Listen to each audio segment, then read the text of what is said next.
Bonjour tout le monde. Donc je vois qu'il y a du monde, il y en a qui aiment bien souffrir des refontes techniques. Donc on va essayer de voir ensemble, à travers une expérience que j'ai vécue, une formule magique. On va voir s'il y a vraiment une formule magique pour éviter d'en souffrir, ou en tout cas le moins possible. Alors en disclaimer, alors je suis désolé s'il y a des développeurs ou des développeuses dans la salle, je ne vais pas montrer de code.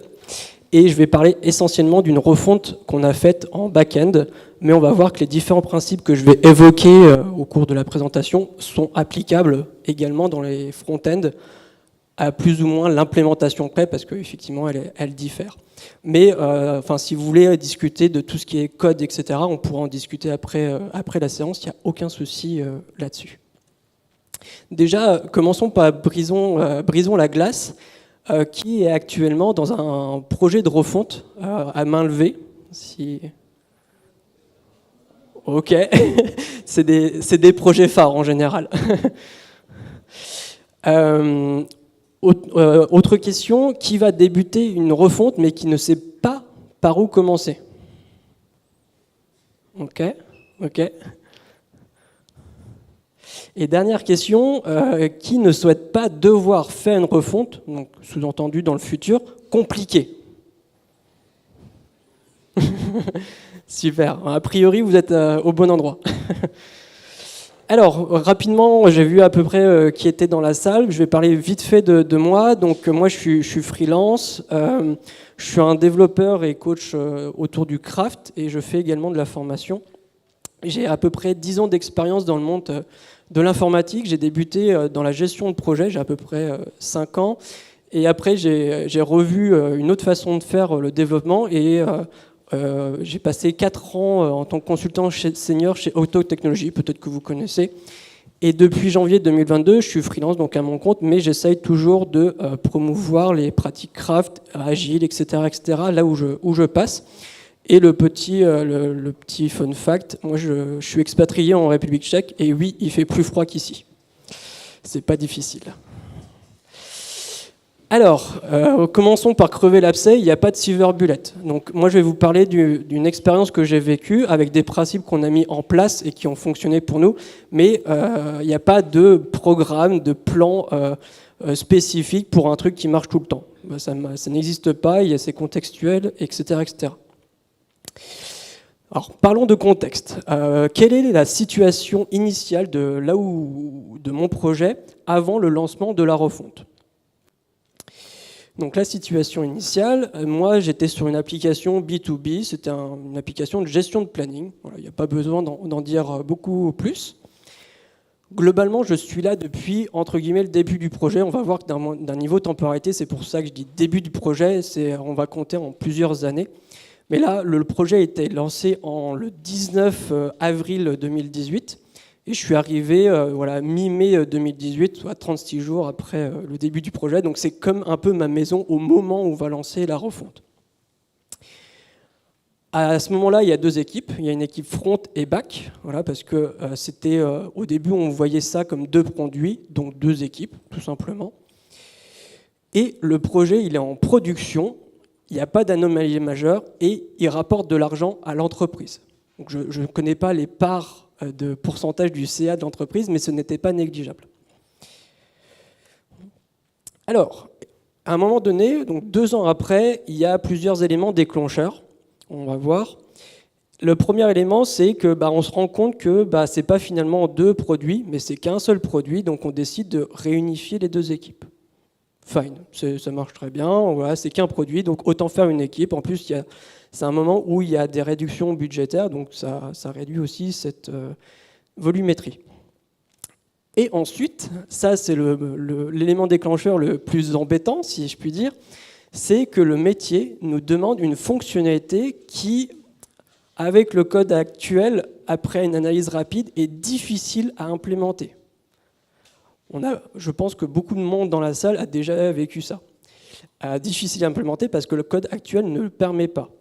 Après, il peut le permettre si on travaille dessus, mais c'est un peu ce que j'essaye de décrire avec la courbe, c'est qu'on va avoir une complexité accidentelle qui va monter en flèche, et finalement, si cette fonctionnalité-là est difficile à implémenter, potentiellement que les fonctionnalités suivantes seront également difficiles à implémenter, et ça fait effet boule de neige. Donc ça, c'était notre élément déclencheur le plus embêtant. Donc maintenant qu'on a fait un petit constat, on a rappelé le contexte, donc on va se lancer dans un projet de refonte. Donc déjà, quel était notre plan? Déjà, se mettre d'accord sur le constat. Pour se mettre d'accord sur le constat, donc on part de notre nouvelle fonctionnalité qui semble difficile à faire en l'état.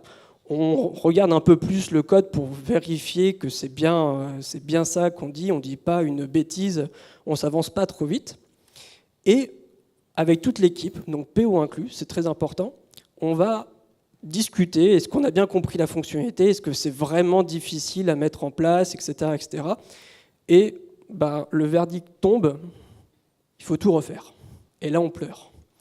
Alors pourquoi il faut tout refaire? C'est un peu ce que je disais un peu juste avant, c'est effectivement pour cette fonctionnalité, c'est peut-être difficile en l'état, mais ça ne veut pas dire que dû au code qui est homogène sur la code base, sur la fonctionnalité suivante, ça va également être difficile, etc., etc. Donc on part de ce principe-là pour dire, finalement, le constat, c'est que il faut tout refaire, quoi. Malheureusement. Après 2 ans de projet. Parce que le sujet de la refonte technique, c'est un sujet qui me passionne, il y a quelques mois, j'avais lancé un petit sondage où j'ai récolté un peu moins d'une centaine de réponses. Et dans 35% des cas, du temps, c'est que le temps et le coût nécessaire à la mise en place d'une nouvelle fonctionnalité, c'est un élément déclencheur à une refonte technique. Donc vous pouvez voir que nous, on était pile dans les 35%. Et je pense que dans la salle, il y a d'autres personnes qui sont également dans ces 35%. Et pour vous, à main levée, qui est dans cette situation-là pour les personnes qui doivent... Ok. Je pense qu'à vue de nez, il y a aussi à peu près 30% des personnes qui ont levé la main qui étaient dans un projet de refonte. Donc on est dans la norme, je pense. Du coup, maintenant qu'on a fait ce constat-là au sein de l'équipe, c'est maintenant il faut l'annoncer au client, ou au sponsor en tout cas. Donc quoi et comment annoncer au client? Parce que je rappelle, le projet, il rapporte de l'argent à l'entreprise. Et les refontes techniques, c'est des projets qui font peur. Et nous, on ne voulait pas vendre une refonte de type Big Bang. Donc type Big Bang, c'est quoi? C'est on annonce un certain temps, 6 mois de refonte, et au bout de 6 mois, du jour au lendemain, les deux systèmes switchent. Et on croise les doigts pour que ça switche bien correctement. Donc nous, on ne voulait pas faire ça. Pourquoi? Parce que ça fait peur. Parce que si ça ne fonctionne pas, ça ne fonctionne pas. Qu'est-ce qu'on fait? Comment on rollback? Comment on assure l'intérim, etc. Et globalement, par ma petite expérience, c'est que ce genre de projet ne fonctionne jamais. Ça ne fonctionne jamais aussi pour d'autres raisons. C'est que on est en train de dire au client, à notre sponsor, que pendant un certain laps de temps, 6 mois, on ne peut pas faire évoluer ton produit. Parce que potentiellement, souvent dans ce type de refonte, c'est des refontes iso-fonctionnelles. Donc on ne peut pas faire évoluer le produit. Mais sauf que lui, il voit que pendant 6 mois, il peut rien faire évoluer. Donc il n'est pas content. Et souvent, on va accepter quand même des trucs pour un peu apaiser les tensions. Donc nous, on n'a pas parti sur ce type de refonte. Nous, on s'est dit, certes, il faut tout refaire, mais on va y aller petit à petit. On va y aller au fil de l'eau. Et donc, pour pouvoir faire au fil de l'eau, on va pouvoir du coup implémenter la nouvelle fonctionnalité, celle qui nous pose problème, mais en même temps, nous allons faire plein d'autres choses. On va faire d'autres fonctionnalités que le client va nous demander. Et là, il va être content parce qu'il va voir que le truc avance. On va corriger des potentiels nouveaux bugs ou des bugs résiduels qu'on n'avait pas vus auparavant. Donc, correction de bugs, on va faire quand même évoluer le produit. Et on va faire aussi ce qui est un peu le fond de la refonte, c'est on va moderniser le code, moderniser l'architecture, voire moderniser le projet, ses pratiques, etc., etc. Donc on va en profiter pour faire plein d'autres choses. Mais on va y aller au fil de l'eau, petit à petit. Du coup, je reviens un peu sur ma petite étude, c'est que le coût d'ajout d'une nouvelle fonctionnalité, 40% du temps, c'est un élément qui sert à convaincre les décideurs pour lancer ce type de projet. Donc c'est presque 50%. Donc, en gros, le message qu'on a essayé de faire passer, c'est on va ralentir aujourd'hui, sous-entendu, on va faire moins de fonctionnalités, mais pour accélérer demain. Donc on va construire un socle plus stable, plus robuste, pour que demain, les fonctionnalités, on va plus te dire on ne peut plus les faire, on va les faire, mais tout le temps en fait. Et surtout, c'est du fil de l'eau, donc on ne va pas s'engager sur du temps. Donc on n'aura pas de deadline, ça prendra le temps que ça prendra. On va voir qu'après, ça a pris quand même un certain temps, mais qui n'est pas mesurable. Du coup, maintenant qu'on a annoncé le truc avec le client, voilà, c'est passé plus ou moins bien. Nous, dans notre cas, c'est plutôt bien passé parce qu'on y avait quand même là une relation de confiance. Donc, abordons la relation de confiance. Comment on la construit ? Déjà, être transparent sur plein d'aspects, sur les décisions qu'on prend, qu'elles soient difficiles ou non, sur les problèmes qu'on rencontre. Alors, en gros, sur tous les aspects qui nous permettent de communiquer avec lui et qui montrent que on co-construit la solution, qu'on co-construit le projet avec lui et qu'il ne se sent pas isolé, etc., etc. C'est important, comme ça, il se sent impliqué. Montrer que ça avance. Parce que quand on montre que ça avance, ça rassure. Et comment on peut rassurer quelqu'un qui a besoin d'être rassuré éventuellement ? C'est mettre en production. Parce que quand on met en production, on voit que la nouvelle fonctionnalité, la correction de bugs, est en production et disponible aux utilisateurs. Donc on met en production régulièrement, plusieurs fois par semaine, si possible, et ça aide beaucoup à créer cette relation de confiance. Et une fois qu'on l'a créée, cette relation, on va essayer au niveau de l'équipe d'avoir une autonomie sur sa gestion du quotidien. Et je dis bien sur sa gestion du quotidien. Pourquoi ? Parce que ça va être intéressant au niveau de l'équipe d'avoir plusieurs insights. Elle va avoir les entrées au niveau des priorités vraiment qui viennent du terrain, donc les bugs que les utilisateurs rencontrent, l'avancement de son périmètre de décommissionnement, etc., etc. Mais dans un autre périmètre, les demandes clients, parce qu'elles sont importantes dans notre contexte.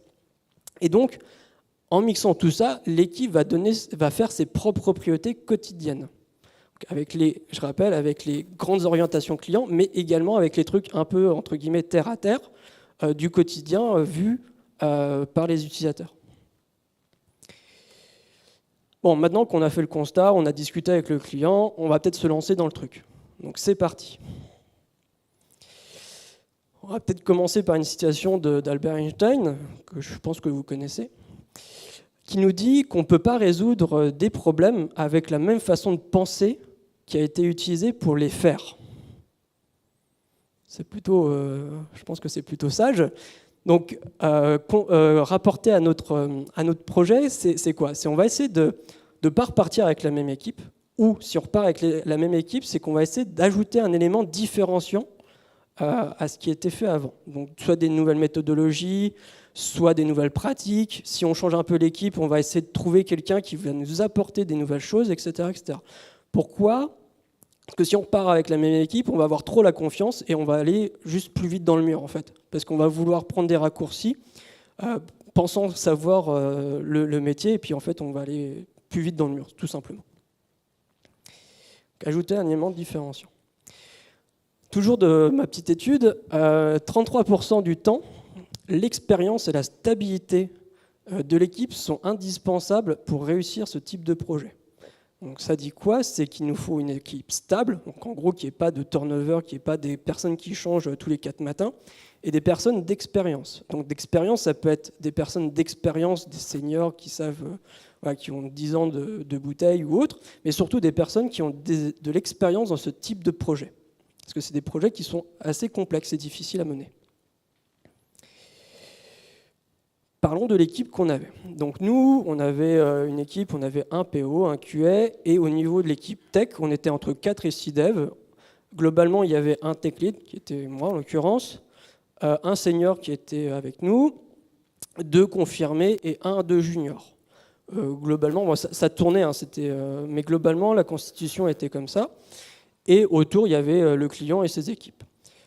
Cette équipe-là n'a pas été construite juste pour ce projet-là. Elle est venue parce que les personnes qui étaient disponibles à ce moment-là, ça a fait que l'équipe s'est construite comme ça.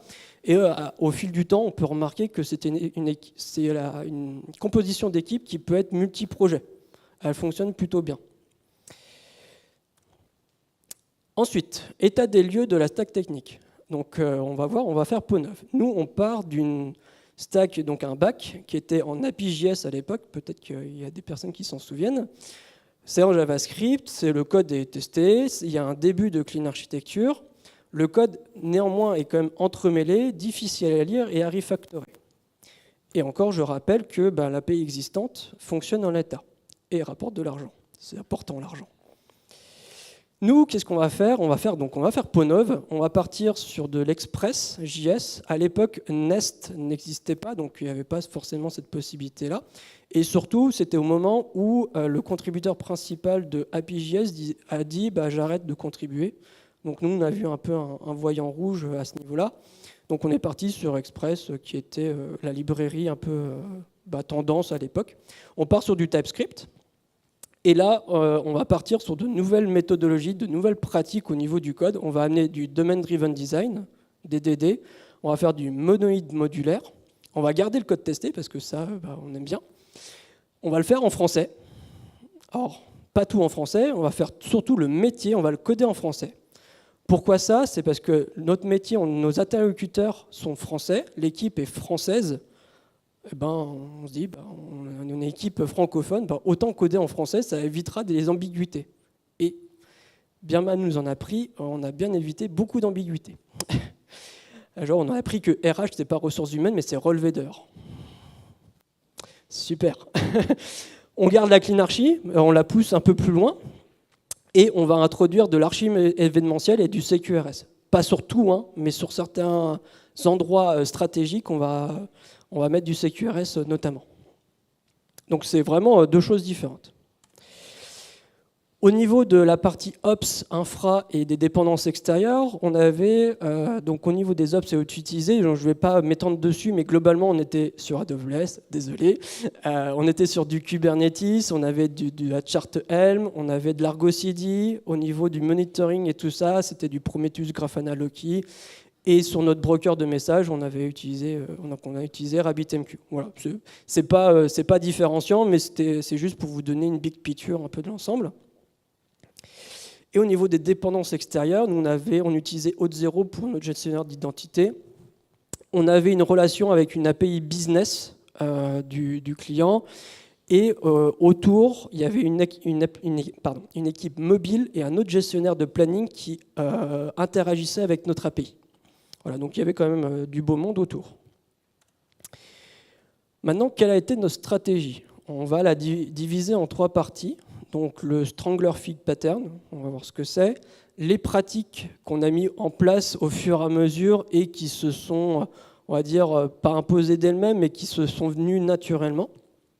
Et enfin, on va terminer par la première étape, et peut-être qu'elle va vous surprendre, première étape que nous avons faite. Le Strangler Fig Pattern. Alors, qu'est-ce que c'est ? Donc, c'est un petit pattern, c'est juste un nom sur une pratique finalement. Le principe, c'est de remplacer incrémentalement, donc ça va bien avec la façon de faire qu'on avait choisie au fil de l'eau, incrémentalement, l'ancien code par le nouveau code, de manière à étouffer le code legacy. Donc, en gros, si je paraphrase, c'est qu'on va venir grignoter l'ancien code et on va venir le remplacer par le nouveau. Donc c'est très bien pour notre stratégie au fil de l'eau. Au niveau des pratiques, donc on va voir, chacune des pratiques en fait repose sur des pratiques précédentes et sans la base, on ne peut pas faire la suite. Grosse culture DevOps, donc avec beaucoup d'échanges, vraiment quelque chose avec nos ops au service du produit. Beaucoup de mob et de pair programming. Donc pour les personnes qui ne connaissent pas, le mob programming, c'est du pair, mais à toute l'équipe. Voilà, donc ça nous permet de diffuser énormément la connaissance, ça nous permet de faire moins d'erreurs, etc., etc. Et beaucoup de communication. Ensuite, on rajoute une autre couche où on va faire du lean, pour du flux notamment continu. on va avoir un petit focus, on va le voir par la suite, mais sur les règles métiers, et un autre focus sur la recette, parce que il faut recetter tout ce qu'on fait quand même, pour pas introduire de régression ou autre. Sur ça, on va avoir une autre pratique, c'est tout ce qui va être intégration continue, donc la CI, que vous connaissez certainement. Et là, je ne vais pas parler de continuous deployment, je vais parler de livraison à la demande. Et c'est globalement la même chose, mais en fait, quand je dis livraison à la demande, c'est quand on va vouloir livrer en production, on va le faire en fait. Donc on va, à la demande, livrer en production. Et enfin, et on ne peut pas le faire sans avoir tout ça, on a fait du no-estimate. Donc je ne vais pas m'étendre dessus parce que ce n'est pas le fond, mais enfin voilà, on a été jusqu'au no-estimate. Focus sur 3 parties, la communication. Alors je ne sais pas si vous vous souvenez, mais en 2020, il y a eu quelque chose qui a changé certains trucs, et on est tombé en plein dedans. Donc c'était la période du premier confinement et du Covid. Donc suite à ça, on a dû mettre en place des outils pour pouvoir communiquer et rester en contact les uns avec les autres de manière efficace. Donc là, je cite un nom d'un outil Discord. Je n'ai pas d'action particulière chez Discord, mais ce qui est intéressant avec cet outil, c'est que ça simule assez facilement un open space. Donc on peut voir les différentes rooms avec les différentes personnes qui sont à l'intérieur, et si les personnes sont à l'intérieur, on peut facilement rentrer dans la room pour discuter avec les personnes, et c'est assez intuitif, etc. etc. C'est très pratique. Relation étroite avec l'assistance utilisateur et l'API business. Effectivement, on travaille avec l'assistance utilisateur pour avoir les retours du terrain et avec l'API business qui nous permettent de s'interfacer avec vraiment le cœur de métier du client. Et enfin, le bureau des ops. Et ça, c'était pas un game changer, mais c'était très pratique. En gros, on avait 2 ops qui étaient transverses sur le projet et eux, ils sont partis du principe qu'on avait un Meet ouvert toute la journée. Et si vous avez des questions, des demandes, peu importe, vous venez dans le Meet.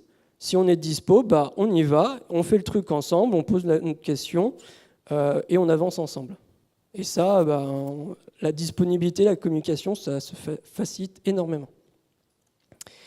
Au niveau des règles métiers, petit focus, donc on refait tout. Et quand on va lire le code source, on voit que ce n'est pas forcément évident, les règles métiers. Du coup, on s'est dit, autant aller voir la source directement. La source étant le métier, le PO, etc., etc. On va les questionner pour comprendre et avoir les vraies règles. Parce que ça se trouve, ce qui est écrit dans le code, ce n'est pas la vraie règle, ou elle a potentiellement changé. Et comme on va tout réécrire, autant en profiter pour réécrire les règles correctement. Autant le faire au passage. Donc ça permet aussi d'ajuster des règles, des comportements, etc., etc. Et enfin, sur la recette, dernier petit focus, et on va voir, je vais le développer encore par la suite, c'est qu'on recettait uniquement le ticket. Et quand je dis uniquement le ticket, c'est le delta entre, on va dire, la partie, l'environnement d'intégration et le delta qu'il y a en plus avec le ticket. Donc on va recetter uniquement ça, enfin la personne va pouvoir recetter uniquement ça. Et après, à la charge de la responsabilité des devs, en fonction de ce qui a été fait dans le ticket, de soit demander un chemin critique. Donc si la personne pense avoir touché des éléments du chemin critique, donc il pouvait demander un chemin critique, ou si, et ça arrivait, si on avait vraiment tout pété, si on avait refait pas mal de choses structurantes sur le projet, on pouvait demander des tests de non-régression. Mais ces 2 typologies de tests n'étaient pas faites de manière systématique, c'était vraiment à la charge et à la responsabilité des devs de le demander. Maintenant, on va faire une petite corrélation entre le flow guide qu'on a utilisé et notre recette. Donc, notre flow guide, vous allez voir, c'est du Tron-based development. Donc on a notre environnement d'intégration, qui est là que j'ai mis représenté par un rond bleu. Et donc au moment où on va vouloir faire une nouvelle fonctionnalité, peu importe laquelle, on va créer une branche normale. Et en fait, en créant cette branche, on va créer un environnement dédié à cette branche, un environnement temporaire. Et du coup, c'est comme ça que notre QA pouvait recetter uniquement le ticket. C'est ce que j'indique un peu la recette QA. La QA pouvait recetter uniquement le ticket. Donc c'est super confortable parce qu'elle n'est pas polluée par d'autres trucs éventuelles qui sont en cours de dev ou qui ont été mergées sur la branche d'intégration. Une fois qu'elle nous dit OK, on merge, tout simplement, hein, et charge à cette personne, si elle le souhaite, de re-recetter le commit, enfin le ticket qui a été mergé sur la branche d'intégration. Alors, spoiler, hein, en général, quand la personne le faisait, elle ne trouvait pas forcément de trucs en plus que ce qu'elle avait trouvé sur l'environnement précédent qui a été corrigé au passage. Donc là, elle faisait ses recettes, et à un moment donné, quand on souhaitait, on mettait en prod. Et l'avantage de ça, c'est que on sait que notre environnement d'intégration est toujours stable. Parce qu'on n'a pas d'autres commits ou d'autres tickets qui ne sont pas encore recettés et potentiellement qu'il y a des bugs ou des choses comme ça. Donc c'est comme ça que nous, on faisait pour mettre en prod quand on souhaitait à la demande. Parce qu'on savait que notre environnement d'intégration était toujours stable. Alors, je vais vous refaire participer, qui a dû faire vivre ou qui doit faire vivre 2 API différentes en même temps. Qui a dû, moi j'ai dû. Ok, c'est chiant. Hein, je confirme, c'est chiant. Donc, faire vivre 2 API en même temps différents. Donc nous, pourquoi on a dû faire ça? C'est qu'on ne voulait pas intervenir sur l'API Legacy, dite V5, dite Legacy. Pourquoi on ne voulait pas intervenir dessus? Elle fonctionne et on ne veut pas introduire de régression dessus. Voilà, autant pas se mettre une balle dans le pied. Donc, on ne va pas intervenir dessus. Mais du coup, c'est un casse-tête. Parce que si on ne veut pas intervenir dessus, comment on ajoute des fonctionnalités, comment on corrige des bugs, etc. etc. Donc nous, ce qu'on a fait, on a fait tout simplement une nouvelle API. Nouvelle version d'API, passage de V5 à V6. Comme ça, il n'y a pas d'ambiguïté. On va aller même jusqu'à un nouveau dépôt de code. Ça nous avantage bien parce que notre API Legacy a été en JavaScript. Nous, on veut la passer en TypeScript avec une librairie différente, etc. Et du coup, on ne mélange pas des choux et des carottes. Ça nous avantage bien. Et on peut faire des pipelines différentes de déploiement, etc. etc. Et nous sommes même allés à faire des nouvelles bases de données. Alors techniquement, ce qu'on a fait, c'est qu'on a fait des schémas différents dans la base. On n'avait pas forcément besoin de faire une nouvelle base de données, mais on peut aller jusque-là. Et nous, ce qu'on a fait des schémas de base de données différents. Donc, l'idée, c'était vraiment de cloisonner les 2 mondes pour qu'il y ait le moins d'interactions possible entre les 2. Mais cela dit, il y a des interactions, parce que nos clients, ils interrogent l'API V5. Je rappelle, on est au fil de l'eau, donc forcément, les 2 doivent vivre en symbiose. Donc, nos clients, ils doivent interroger notre API V5, mais également notre API V6. Et du coup, notre API V5, elle a sa propre base. Et je vous donne en mille, l'API V6 a également sa propre base. Du coup, comment on va synchroniser tout ça? Parce que c'est chiant. Commençons déjà par comment on synchronise V5 vers V6. Donc, comme je disais, on était sur la même base de données. Donc, ce qu'on a fait, tout simplement, c'est qu'on a fait des triggers SQL avec des procédures stockées. Ça marche bien, c'est un peu chiant à écrire, mais ça marche plutôt bien. Et ça a respecté notre contrat, c'est-à-dire qu'on ne voulait pas modifier ou faire des interactions sur le code de l'API V5 pour ne pas introduire de régression. Ce qu'on a fait, trigger SQL, quand il y a un insert, un update ou je ne sais pas quoi, on va modifier la base de données de la V6. Tout simplement, avec des procédures stockées. Le problème inverse se pose. Comment on fait pour synchroniser l'API V5, la base de données, avec ce qui se passe dans l'API V6? Là, on a fait une autre stratégie. Comme on avait introduit une architecture événementielle sur l'API V6, on en a profité pour venir se plugger aux événements pour faire ce qu'on appelle des projections. Projection, c'est quoi? Il y a un événement qui se passe, qui transite dans le système. Il y a un bout de code qui vient écouter cet événement, qui vient y réagir et fait une action.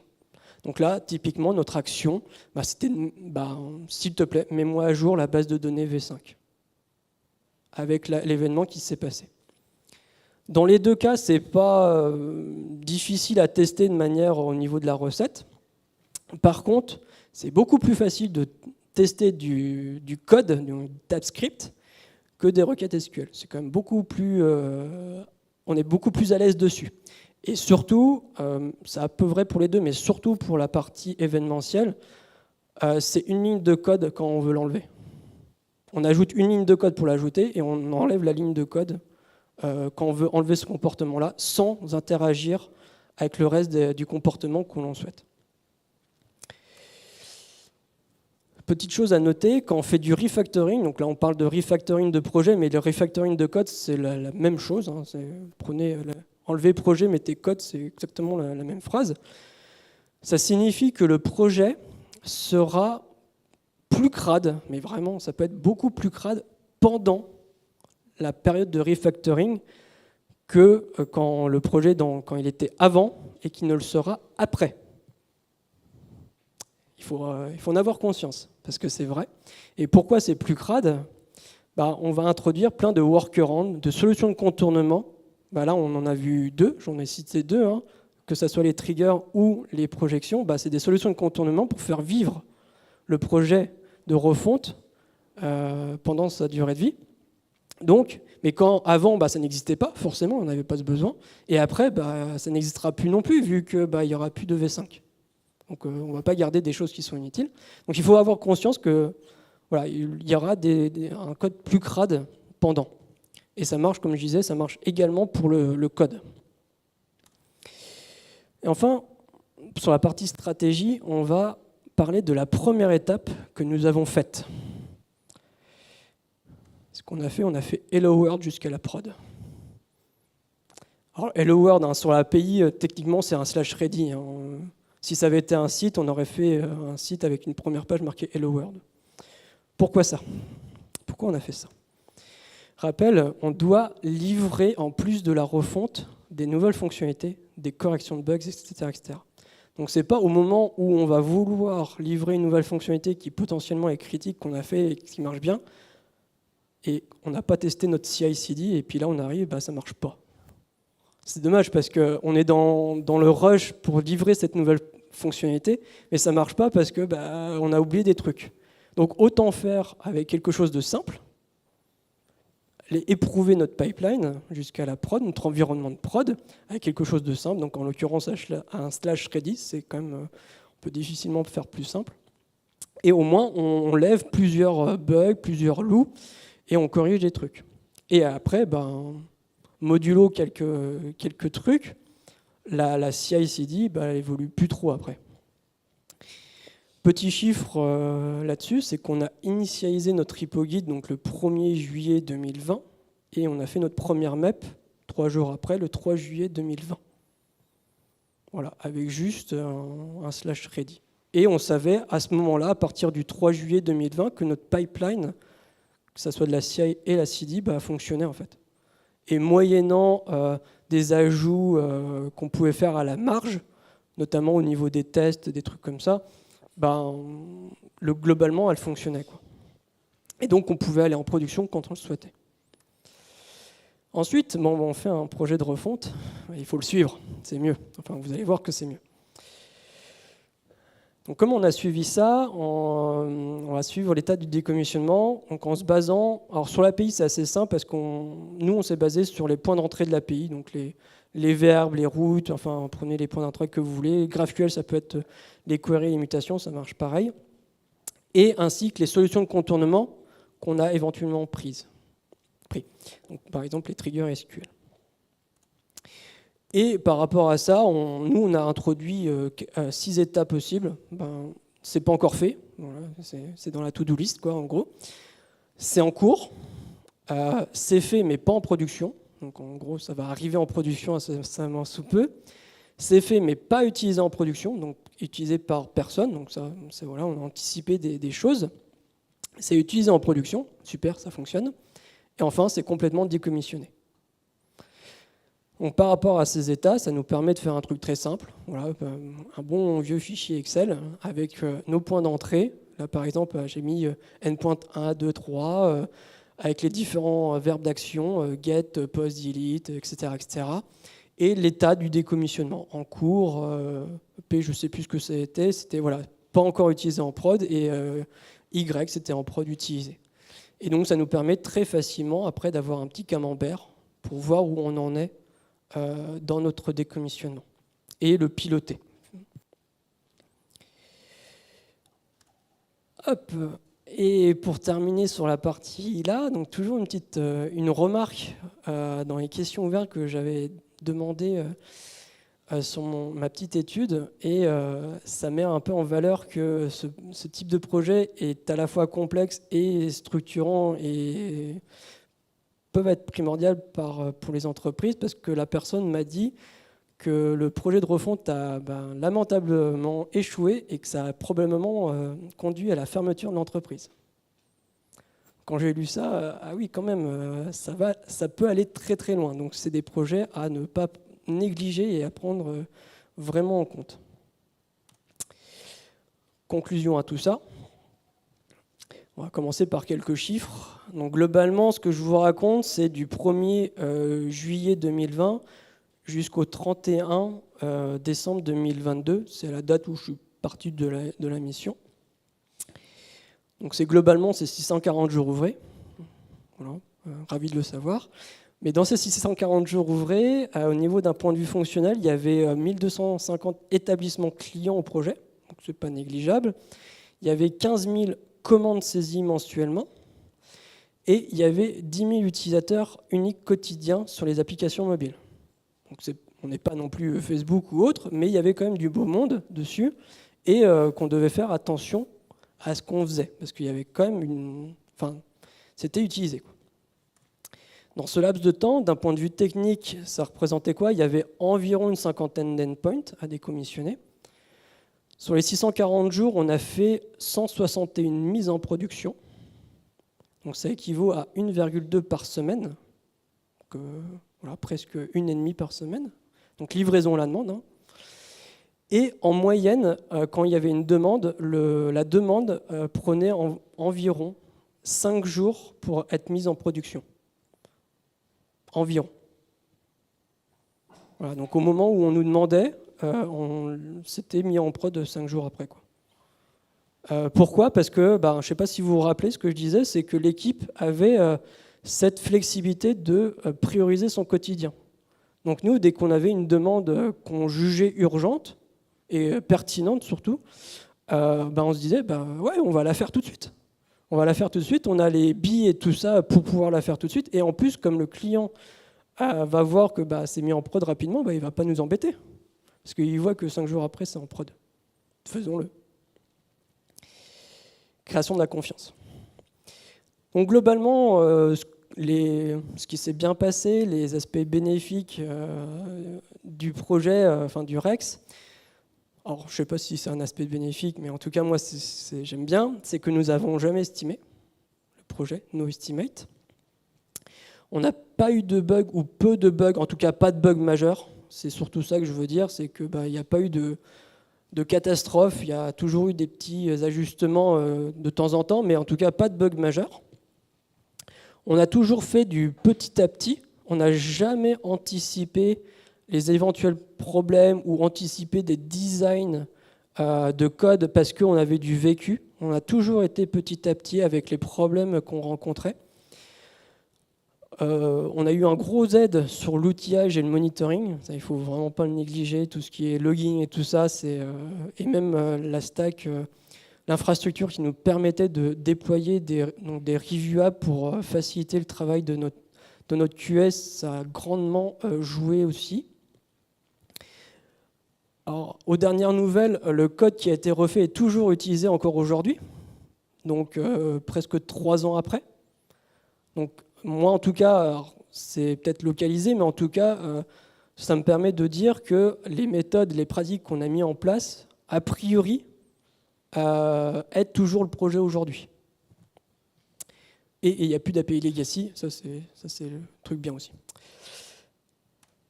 Les aspects un peu plus, je dirais pas sombres, mais les aspects un peu moins positifs, c'est que c'est des projets complexes, comme je disais, donc c'est difficile de penser à tout, donc il faut vraiment se donner le droit à l'erreur. D'un point de vue dev, se poser la question si on a réussi à embarquer tout le monde, si ça a bien été compris, parce que on introduit potentiellement des patterns d'architecture un peu plus avancés, un peu plus complexes. Donc, est-ce que tout le monde est bien embarqué ? dessus. Ça nécessite beaucoup d'organisation, projet complexe, beaucoup d'organisation, beaucoup de communication, etc., etc. Là, je vous donne un peu la vraie stat, c'est que pour le bac, on a mis 2 ans pour le décommissionner. Donc voilà, pendant 2 ans, on a dû faire vivre 2 API. Alors, sur les 2 ans, il y a des choses qui étaient indépendantes de notre volonté, mais globalement, voilà, on a mis 2 ans pour faire donc une 50aine d'endpoints. Et maintenant, il faut faire la même chose pour le front. Alors, petit truc, le front, on l'a plus ou moins aussi commencé en décalé, mais plus ou moins en même temps. Mais pour le front, globalement, c'est le même temps. Enfin, dans notre contexte à nous. Et il y a certainement eu d'autres choses que j'ai oubliées, que je n'ai pas mis sur la slide. Et je terminerai par une petite citation de Martin Fowler qui nous dit que dès qu'on conçoit une nouvelle application, en fait, l'idée, c'est de penser directement à comment on peut faire pour faciliter son futur remplacement. Et quand il dit faciliter son futur remplacement, c'est qu'il puisse se faire, donc il dit de manière élégante, mais globalement, c'est qu'on ne souffre pas quand on va vouloir le remplacer.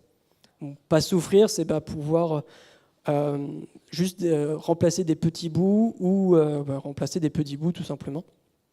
Et pas tout le système complètement. Parce que finalement, tout ce qu'on fait aujourd'hui, c'est d'écrire le code et le logiciel qu'on va hériter de demain. Et je pense que c'est vrai. Merci de votre attention.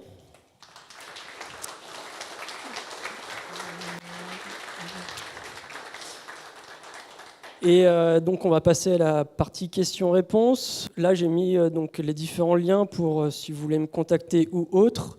Le QR code, vous allez retrouver une page donc sur mon site où vous allez retrouver les ressources de la présentation. Il y a également un petit questionnaire si vous voulez le remplir pour le feedback sur les slides. Et dedans, enfin, si vous avez été attentif ou attentive à la présentation, il y a un petit truc à gagner également. Qui souhaite commencer? Oui. Tu as dit que ça avait pris 2 ans pour faire la refacto complète, mais que vous avez fait la refacto parce que vous deviez intégrer de nouvelles fonctionnalités qui n'étaient pas possibles avec l'ancien code. Du coup, dans toute cette refacto, vous les avez intégrées quand, ces nouvelles fonctionnalités? Tout au long du projet. En fait, c'est le principe que de faire au fil de l'eau, c'est qu'on va essayer de mixer décommissionnement de l'ancien code et intégrer des nouvelles demandes du client. Parce que l'idée, c'est de ne pas dire au client, tu ne vas pas voir ton projet ne pas évoluer pendant X temps. Parce que le client, il a besoin éventuellement de se distinguer de la concurrence, donc d'ajouter des nouvelles fonctionnalités ou de modifier certaines fonctionnalités. Donc, un des principes de l'agilité, c'est de pouvoir dès qu'il y a un moment de concurrence, c'est de se différencier de la concurrence. Donc, dès qu'on avait une demande, on la priorisait et généralement, elle passait rapidement. Donc, c'est comme ça. Et puis, c'est aussi ça qui a fait que ça a peu allongé, en plus de la quantité de travail intrinsèque du décommissionnement. Du coup, c'est pour bien comprendre. Du coup, ce qui a pris 2 ans, c'est l'intégration de toutes les nouvelles fonctionnalités ou c'est l'ISO-fonctionnalité du legacy plus l'ensemble des nouvelles fonctionnalités? C'est ISO et plus les nouvelles fonctionnalités. Donc ça veut dire, je finis, mais je ne veux pas trop, mais ça veut dire qu'à un instant T, on va dire 6 mois après, tu avais une partie des nouvelles demandes qui étaient prises en compte, mais globalement, il fallait passer par l'ancienne API pour pouvoir avoir les anciennes fonctionnalités. Exactement. En fait, l'idée qu'on a fait, c'est que toute nouvelle fonctionnalité et même correction de bugs, on mettait tout sur la nouvelle API. Parce qu'on pouvait le faire, et surtout c'est ce qu'on voulait faire. Mais effectivement, comme je décrivais un peu précédemment, c'est que il y a les 2 API qui fonctionnaient en même temps. Et le client, il se débrouille avec ça? Oui. Alors, je précise un truc, nos clients, nous on était notre propre client, on avait un front, c'était le client majoritaire de l'API. Donc nous, on gérait, on avait deux clients API, donc on gérait par rapport à ça. Et après, dès que nos clients mobiles notamment, dès qu'on mettait à disposition, on va dire, la même API, mais sur la nouvelle version, on communiquait avec eux et on leur disait, voilà, là c'est disponible, vous migrez quand vous souhaitez. Je réponds à la question.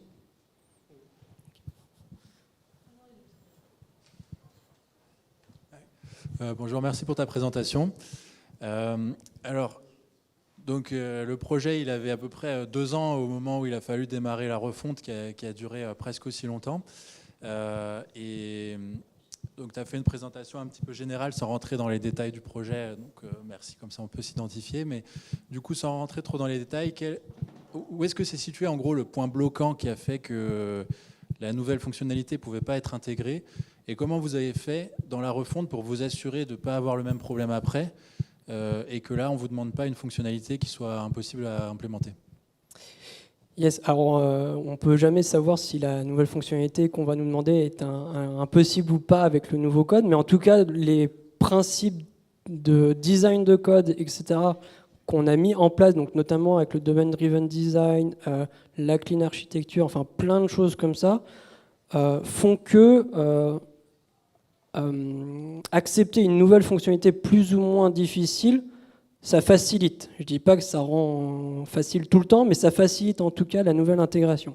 Et pour répondre à la première partie de la question, c'est qu'en l'état, le code était trop entremêlé pour accepter facilement la nouvelle fonctionnalité. Globalement, la nouvelle fonctionnalité, c'était fusionner deux sources de données en une.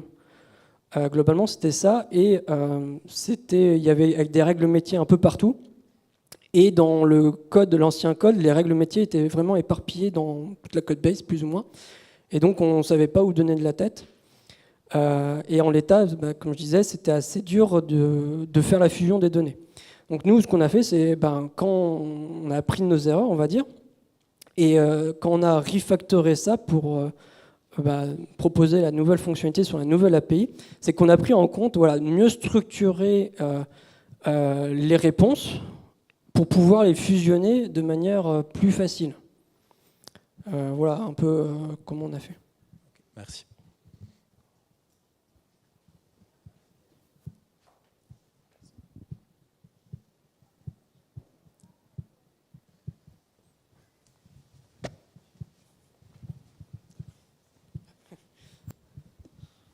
Merci pour la présentation. Pour faire cohabiter les deux API, pourquoi vous n'avez pas choisi que la V5 appelle la V6 et inversement, plutôt que d'envoyer des triggers? Alors pourquoi? Donc la V5, comme je disais, c'est qu'on ne voulait pas la toucher pour plein de raisons, notamment le fait que comme le code était complexe, enfin qu'on jugeait complexe, on avait peur d'introduire une régression sur la fonctionnalité qu'on aurait pu faire. Et donc on ne voulait pas faire ça. On ne voulait pas avoir cette responsabilité-là. Donc on est parti du principe que de ne pas toucher ce code, ou le moins possible, je pense qu'on ne l'a jamais touché d'ailleurs, sauf en enlevant pour enlever du code. Et donc en pas le touchant, et en plus cette architecture, enfin le code V5 n'était pas sur des événements. Donc des événements qui transitent dans le système. Et donc c'était difficile de faire comme ce qu'on a pu faire sur la nouvelle API, c'est-à-dire juste plugger un événement et en une ligne de code faire une fonctionnalité, une action sur cet événement. C'était pas aussi simple. Et on ne voulait pas introduire la notion d'événement justement parce qu'on ne voulait pas toucher à cette API. Donc c'est pour ça que on n'a pas pu... on n'a pas voulu, c'est pas voulu toucher ce bout de code-là. Ça répond. Bonjour. Là. Merci pour la présentation. Tu as dit plusieurs fois que vous n'avez pas estimé. Comment vous avez réussi à embarquer l'équipe de direction là-dedans? Parce qu'ils attendent souvent une date de livraison. Et quelle était la pression qui accompagnait le projet du coup? Alors, zéro pression. Pourquoi? Parce que tout au long, même au tout début du projet, donc en 2018, en fait, toute l'équipe de gestion du projet a mis en place une relation de confiance avec le client. Et donc, quand on lui a annoncé qu'il fallait une refonte, il nous a dit, il nous a fait confiance tout simplement. Et le fait de mettre en production tout le temps fait que ça le rassure et il voit que ça avance. En fait l'idée, c'est un peu psychologique. On demande une fonctionnalité mardi, là, aujourd'hui, et la fonctionnalité est en prod mardi prochain. Il n'y a pas besoin d'estimer vu que c'est en prod rapidement. Oui, c'est compliqué à voir, mais en fait l'idée c'est psychologique. Si on voit que le projet avance, naturellement, on va faire confiance et si on ne fait pas d'estimation, en fait, il n'y a pas de souci là-dessus, vu que ce qu'on demande est priorisé et pas fait 5 mois après. Nos priorités sont prises en compte tout de suite. Donc, en fait, ça avance. Voilà. Il n'y a pas... Ouais. Bonjour, merci pour la présentation. J'avais une question technique sur la synchronisation des données entre la V5-26. Tu disais événementiel d'un côté et trigger de l'autre. Comment ça ne tourne pas en boucle? Parce que les triggers SQL font de la modification en base de données. La modification en base de données ne déclenche pas du code JavaScript ou TypeScript. Donc ce code ne déclenche pas de nouveaux événements. Okay. Et en fait, c'est une boucle qui pourrait se créer entre la partie V6 à V5, et elle se crée, et on a été OK avec ça. Parce que ce n'est pas une boucle indéfinie. C'est juste, il se passe quelque chose sur V6, ça met à jour la base de données V5, qui déclenche le trigger, effectivement. Mais en fait, le déclenchement du trigger, ça fait exactement la même chose. Ça n'altère pas la donnée. Ça remet exactement la même donnée. Donc, nous, on est parti du principe qu'on était OK avec ça. Mais on a fait attention parce qu'on le connaissait effectivement, on connaissait ce petit effet de bord et on faisait vraiment attention que ce qui était répliqué, c'était la même chose. Parce qu'autrement, c'était dommage. Mais effectivement. Yes, je voulais revenir sur la question sur le no estimate. Tu disais que du coup, la fonctionnalité, elle arrivait la semaine d'après, mais vous n'avez pas eu des cas où il y a des fonctionnalités qui sont, j'imagine, plus grosses que d'autres, qui mettent plus de temps? Et du coup, comment tu gères ça avec le client en disant ça va être compliqué, donc ça va prendre peut-être 3 semaines? Ce qu'on faisait, c'est qu'on se reposait sur l'agilité, c'est-à-dire qu'on mettait de manière incrémentale toujours de la valeur au niveau de la feature. On découpait la fonctionnalité plus ou moins. On n'a pas eu de fonctionnalité de 5 mois, hein, qu'on soit bien d'accord, hein. Mais dès qu'on avait une grosse fonctionnalité, on la découpait pour avoir toujours un incrément de valeur à délivrer. Et cet incrément de valeur, il mettait, des fois, j'ai mis en moyenne 5 jours, mais des fois c'était un jour, hein, ou des fois un peu plus, c'est une moyenne. Et du coup, on mettait un point d'orgue de toujours ce qu'on, dans 95% du temps, quand on livrait un ticket, il apportait de la valeur à l'utilisateur. Et donc, quand on apporte de la valeur à l'utilisateur, on voit que ça avance. Et de manière incrémentale, par exemple, un formulaire, première valeur, on a notre formulaire, mais il n'y a pas de validation côté front, il n'y a que la validation côté back. C'est une première valeur, en fait, on a notre formulaire qui fonctionne, la personne peut cliquer sur envoyer, c'est nickel. Premier incrément. Deuxième incrément, on va ajouter un peu de dynamisme, on va faire de la validation front. Deuxième incrément, deuxième livraison.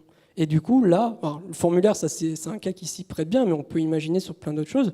Mais là, on a bien fait 2 livraisons, et à chaque fois, on a introduit un élément, un incrément de valeur pour l'utilisateur.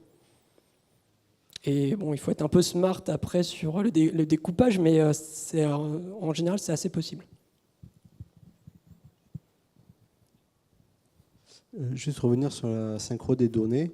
Vous avez envisagé d'autres solutions ou pas sur la synchro des données? Ces triggers et ces projections. Alors là, ma mémoire va me faire défaut. Je crois que les solutions-là sont venues assez rapidement et naturellement. Parce qu'on a fait un peu par élimination, comme je disais juste avant. On ne voulait pas coder des choses dans l'API Legacy. Donc après, il restait beaucoup d'autres solutions et à un moment donné, on peut faire des triggers en base de données. Et en plus, on a la possibilité de le faire vu qu'on est sur la même base. Après, on peut le faire cross-base, mais c'est un peu plus complexe.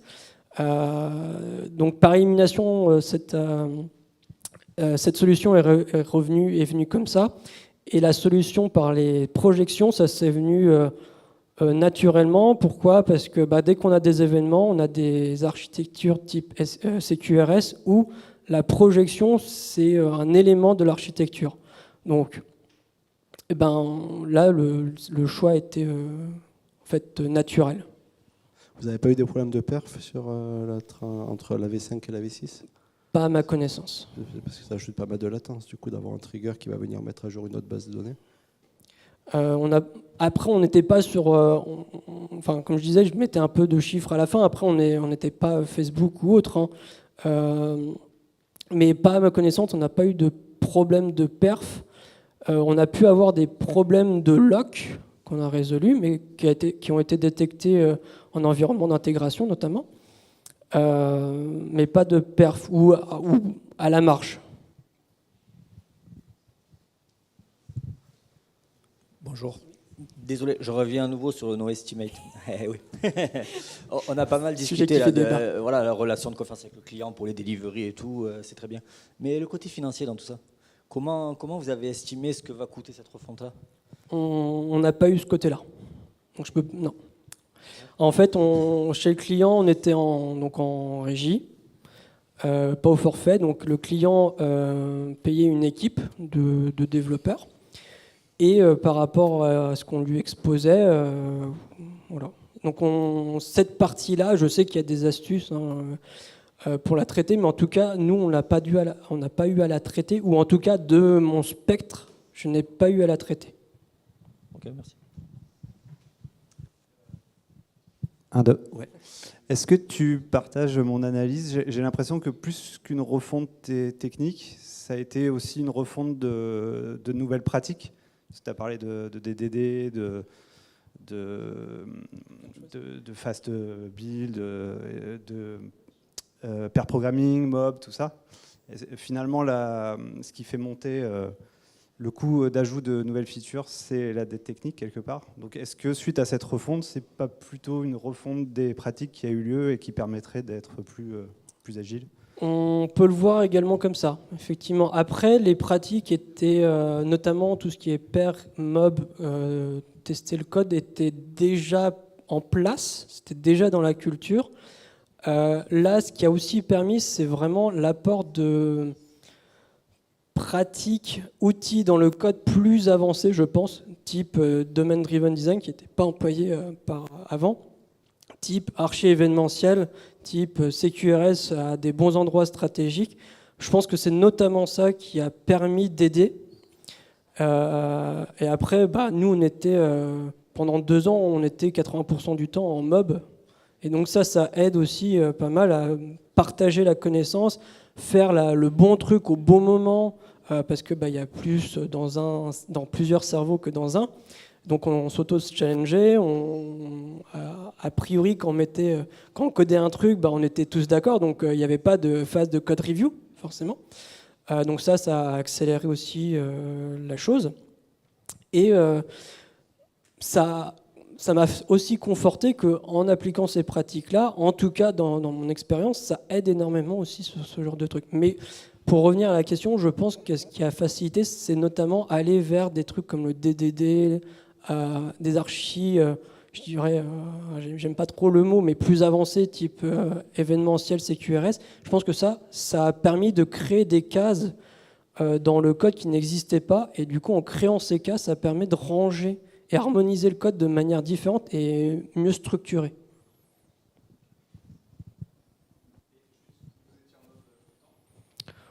Je dirais à vue de nez 80% du temps. 80% du temps, les 20%, c'était soit 2 binômes de pairs et une personne plus ou moins solo, ou 2 et 3. Ou des fois, je pense que ça a été binôme et 3 personnes solo. Mais globalement, oui, on faisait beaucoup de mobs. Et c'est aussi l'avantage d'avoir une équipe de 5 personnes. C'est qu'on peut avoir 2 binômes et une personne, moi c'est ce que j'aimais bien faire, un peu le fameux goal volant de notre enfance. La personne qui fait un peu le ping-pong un peu partout, qui peut boucher des trous, etc. C'est pour ça que 5 personnes, ça fait une équipe un peu de riche quand même, mais que je trouve assez intéressante parce qu'on peut avoir ce type de composition. Après, là, actuellement, je suis sur une équipe de 3 personnes, ça marche très bien aussi. Hein, enfin, voilà.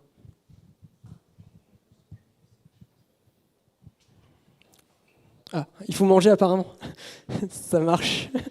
Eh ben, merci à vous et bon appétit.